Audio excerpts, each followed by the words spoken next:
Assalamu alaikum, урматтуу багбандар. Биз Баткендебиз, Баткенден салам. Туугандар, бул жер Манас атамдан бери жаткан жерлер деп эрте жазда айттык эле. Туугандар, болуп аткан иштер боюнча мамлекеттик долбоордогу 80/20 долбоорунда болуп аткан мынабул иш-чаралар. Бул каармандарыбыз Марлен деген жигитибиз, билесиздер. Белгилүү кулпунайчы, белгилүү бир багбан. Instagram баракчасына катталып алсаңыздар болот. Туугандар, азыр биз ушул жигиттерден кичине болсо дагы болуп аткан иштер жөнүндө маалымат сурайбыз. Марлен, ассаламу алейкум. Хош келипсиздер. Марлен, кандайсың? Көл салып койдуң? Ооба, буюрса бүттү. Бул баягы Кыргызстандагы Токтогулдан кийинки эле экинчи чоң суу сактагыч. Ооба. Элдер ошону комментарий жазып атышат го. Көп негативдер ошону жазып атышат. Неге ушу капельный системада эң чоң суу сактагыч да. Эң чоң ушул, ооба. Бул жерде канча гектар жер буюрса бак болот? Бул жерде ошол баягы айткандай эле ошо 80/20 долбоорун алкаганда болуп атат, мамлекеттик долбоор. Бул жерде жалпы 143,5 гектар жер. Ошол жер ушул быйыл 26-27 бүтүш керек да. Бүт өздөштүрүлүп, тигилип бүтүш керек. Ошо 143,5 гектар жер да. Жалпы. Ушундай баягы эч нерсе эгилбеген ушул баягы какырап жаткан эле тала жайыт жерлер. Буюрса жаңыдан өздөштүрүлүп келатат да. Бул жерге буюрса эмне көчөттөрдү тиккен атасыңар? Бияка эми негизи биздин климатка Баткен районунун жаңы жер айылында өрүк да. Өрүк эң сонун өсөт. Өрүктүн бир эки сортун тигебиз, анан ушул гиляс деген деп атабыз. Эки сорт. Анан кичине бир четине клубника дагы тигебиз. Азыркы долбоордун шарттарын элге жакыныраак түшүнүктүүрөөк кылып айта берсең, бул кандай долбоор? 80/20 программа бул ушул мамлекеттик айыл чарба министрлигинен каржыланган программа да. Бул ошо 100% ушул капельный системага тиешелүү, мына тамчылатып сугаруу системага тиешелүү системаны мамлекет кылып берет. Бизге баягы акчасын бербей эле булар өздөрү ошо программанын негизинде через тендер бүтүрүп беришет. Биз ушул сумманын ошол 5% 19 жылдын ичинде төлөп беребиз. 19 жылда? 19 жылдын ичинде. Аны дагы мына түшүмдөн төлөйбүз. Качан түшүмгө кирет? Түшүм болгондон баштап 80-ин дыйкан алат, 20-сын ошол кредитти төлөп беребиз. Түшүм болбой калса, значит 0 болуп эле кете берет. 19 жыл. Анан түшүм болсо, ошо 80-ин өзүбүз алып, 20-сын бере беребиз. Ошентип 19 жылдын ичинде төлөп бүтүшүбүз керек.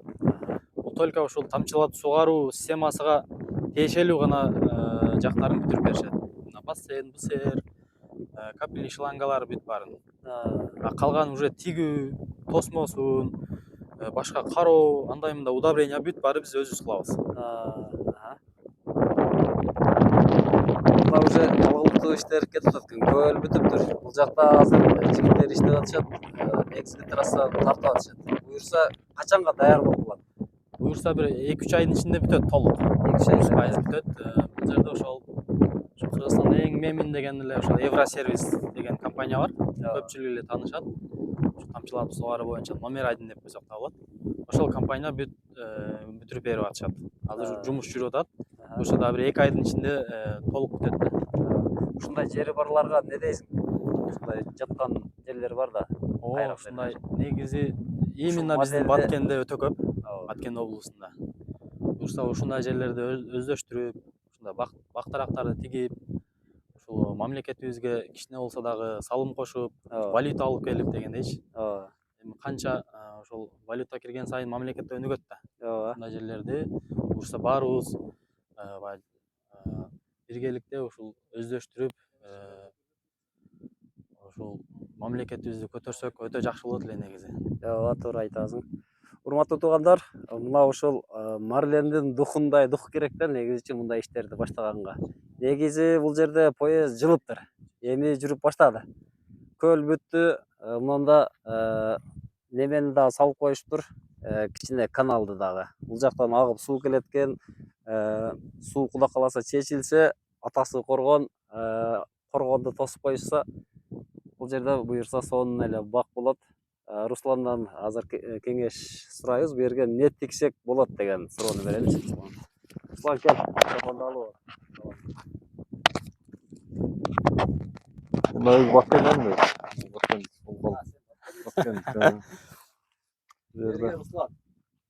Не подвойдо кандай көчөттөрдү тиксек болот деп ойлойсуң? Сунуштайсың негизи. Бул жерлер таштак жер экен биринчиден. Жердин таштагын эсепке алганда таштакка туура келген. Килерсте болсун, өрүктө болсун, башка культурада болсун. Ушундай таштакка, кургакка чыдамдуу келген. Кургак дегенде бул жерге күндө сугарышка туура келет. Күн сайын. Сугарасын кургайт да. Ушул сыяктуу мисалы Максимадан тартып Капалты, Адара сыяктуу килерсте ошол тамырларда киш керек. Өрүктө болгон болсо, нөре баланын же өрүктүн кайра эле уруктун өзүнөн кылыш керек болсо бул жергечи. Уруктун өзү деле жакшы результат көрсөтөт болгон сал кеч жак түшүмө кирип атат да. Негизи урук деле жакшы вариант болуп берет бизге. Өрүктө. Анан сортко келген болсок, бул жерде кечки сортко басым жасасак утулуп калчу да экенбиз. Себеби жердин табы бар экен. Торговыйдан башка ысык жерлерден бир жума эле эрте болгон болсо, баягы кечигип аткан болсо, бул жерде кечки сорт эксеңиз дагы эрте бышып кетет да. Бул жерде жердин таштагы бар экен, күндүн ысыгы бар экен, эртең саратында дагы в общем, бул жерде жүрүш кыйын болуп калса керек, ысык болупчу. Бирок сонун шамалы бар экен. Любой мөмө дамына чыгат да бул жердечи. Баткендин өзү мөмөсү ширин го. Ошо эртеги ранний сортторго басып жасасак. Бул не бред менен чыгат буюрса? Аты эмне? Бул жер биздин кооператив Клуб Малина жаңы жер кооперативи. Биз негизи ошо клубника менен баштап азыр уже бактарга өтүп атабыз да, чоңоюп. Буюрса ошол негизи дагы бир айта кетчү, бул жерде 150ден ашык дыйкандар жер алат бул жерденчи. Бул мындай чынында социалдык багыттагы бак болот. Ушул биздин жаңы жер айылынын жашоочулары почти 50% эле ушул жерден бак алышат. Ушул эл үчүн деп, айыл үчүн деп койсок да болот да. Бул жерде эми сонун кылып өзүбүздүн брендти дагы жаратып, прямой өзүбүз ошо Россия менен, башка Кытай менен келишимдер түзүп, өзүбүз прямой иштешебиз да буюрса.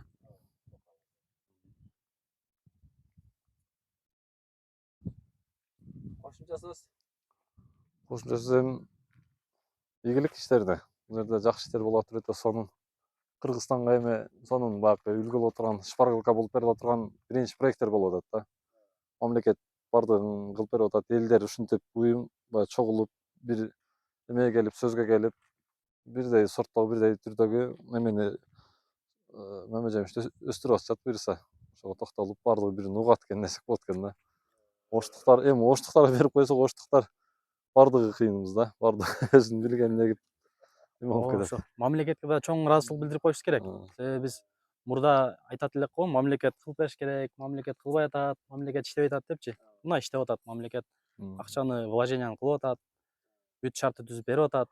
Буюрса эми ошол дыйкандар, жашоочулар өзүбүз эле аракет кылып кичине кыймылдап койсок, бардыгы жакшы болот. Негизи мамлекетке дагы чоң ыраазычылык билдиребиз. Азамат жигиттер, рахмат. Бар болгула. Дайыма ушундай Кыргызстанга үлгү боло турган иштерди жасай бергиле. Түшүнүгүңөр дайым берекесиңер. Рахмат сиздерге да, кош келипсиздер.